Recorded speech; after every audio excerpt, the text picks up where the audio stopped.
Welcome girls and staff and parents to Sports Dinner 2014.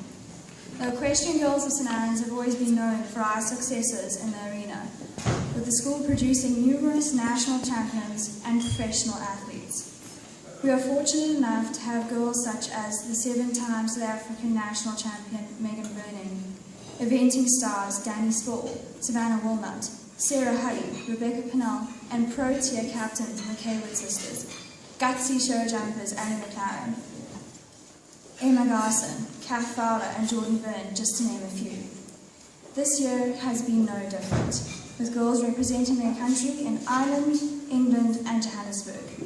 From Pony Cup regionals to provincials, nationals and back, the girls have been spread all over the country doing what they do best, enjoying their horses and spending well-earned, hard-earned cash. According to my dad, which is really the truth, horses are the sport of kings.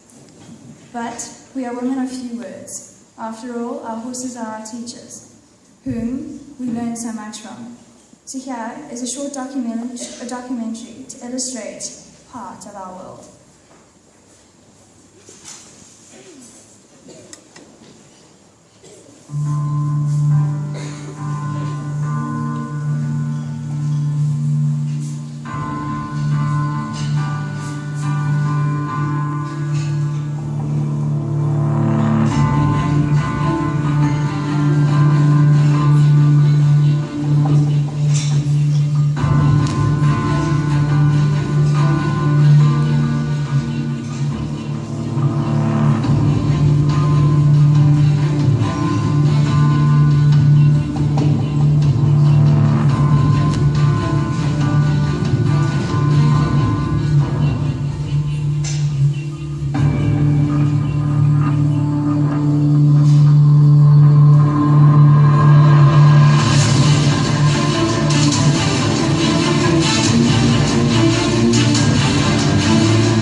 Our sport is not without danger, but the life lessons seem to be learned along the way.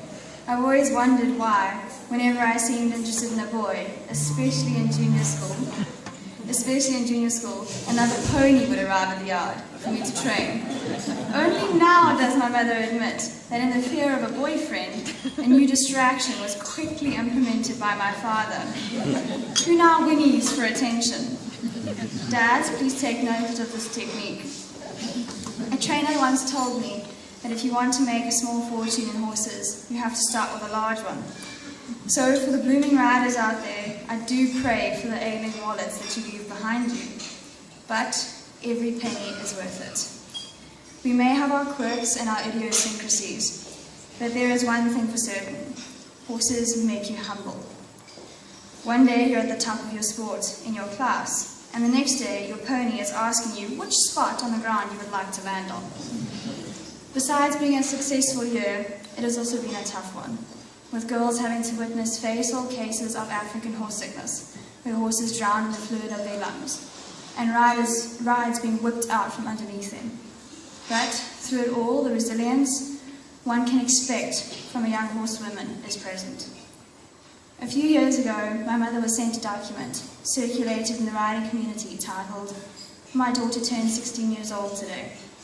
I am so incredibly proud of the growth that I have seen in the girls over the past year that yes, you could say I feel like a mother. But I thought it appropriate to share a small piece with you tonight. My daughter turned 16 years old today, which is a milestone for most people. Besides looking at baby photos and childhood trinkets with her, I took time to reflect on the young woman that she had become and the choices she would make in the future. As I looked at her, I could see the athlete she was and the determined young woman she would be. I started to think about some of the girls we knew in our town who were pierced in several places, hair every colour under the sun, dropouts, and on the fast track to nowhere, seeking surface identities because they had no inner self-esteem. The parents of these same girls asked me, why did I waste my money on horses so my daughter could ride? I'm told she'll grow out of it, lose interest, discover boys, and all kinds of things that try to pin the current generation's slacker label on my child. I don't think it will happen. She will always love and have horses in her life. Because my daughter grew up with horses, she learned responsibility for others over herself. She learned that regardless of the weather, you must still care for those you have stewardship of. There are no days off just because you don't feel like being a horse owner that day. She learned that for every hour of fun, there are hours and days of hard-slogging work that you must do first. Because my daughter grew up with horses, she has learned to learn on her own. As her teachers cannot speak, nor write, nor communicate beyond body language and reactions, she has learned to read her surroundings, both for unsafe and safe objects, to look for hazardous places where only people would see a pretty meadow. She has learned to judge people as she judges horses. She looks beyond appearances to see what is within. When I look at what she has learned and how it will help her to become who she is, I can honestly say that I have not wasted a penny providing her with horses. I only wish that all children could have the same opportunities to learn these lessons from horses before setting out on the road to adulthood, written by Chasing Michelbach. So yes, I am grateful that these girls have shared part of their journey with us, but the best is still yet to come, because that seems to happen to equestrian people. From a personal point of view, I never would have ended up at this school if it wasn't for horses.